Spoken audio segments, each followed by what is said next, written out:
UN प्रमुख Antonio Guterres ने भारत को स्वच्छ ऊर्जा और जलवायु परिवर्तन पर कार्रवाई को लेकर भारत को सबसे बड़ा मार्गदर्शक बताया है। उन्होंने कहा है कि संसाधनों की स्वच्छता और जलवायु परिवर्तन का मुकाबला करने की दिशा में भारत एक वैश्विक महाशक्ति बन सकता है। संयुक्त राष्ट्र महासचिव ने कहा कि कोरोना वायरस और जलवायु परिवर्तन ने पूरी दुनिया में बुनियादी सवाल उठाए हैं। ऊर्जा एवं संसाधन संस्थान के एक वर्चुअल कार्यक्रम में गुटेरेस ने कहा कि भारत यदि जीवाश्म ईंधन के इस्तेमाल से नवीकरणीय ऊर्जा पर अपनी गति को तेज कर देता है तो वो जलवायु परिवर्तन का मुकाबला कर पाने की दिशा में सही मायनों में वैश्विक महाशक्ति बन सकता है।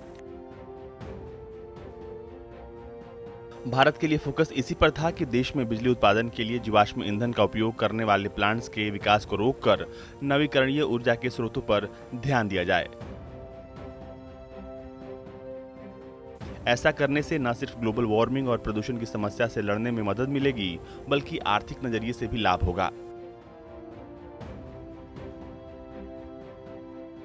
भारत आधुनिक ऊर्जा तक अपनी पहुंच सुनिश्चित करे ताकि 2030 तक व्यवसाय का वो केंद्र बन सके।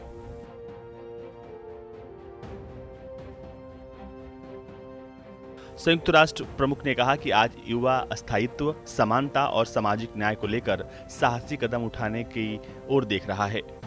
उन्होंने कहा कि स्वच्छ ऊर्जा और पर्यावरण पर एक मजबूत नेतृत्व आज के वक्त की जरूरत है। मैं इसके लिए भारत को नेता बनाने के लिए आह्वान करता हूं, जो कि हमारी जरूरत है।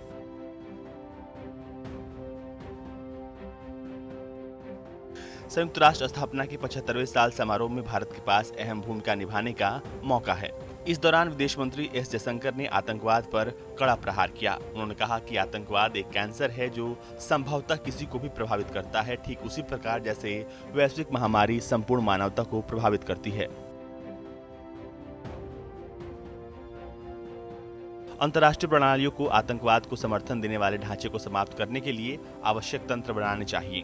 अपने संबोधन में विदेश मंत्री ने यह भी कहा कि आतंकवाद और महामारी को वैश्विक प्रतिक्रियाएं तभी उभर कर सामने आई जब किसी विशिष्ट घटना से पर्याप्त व्यवधान उत्पन्न हुए हों।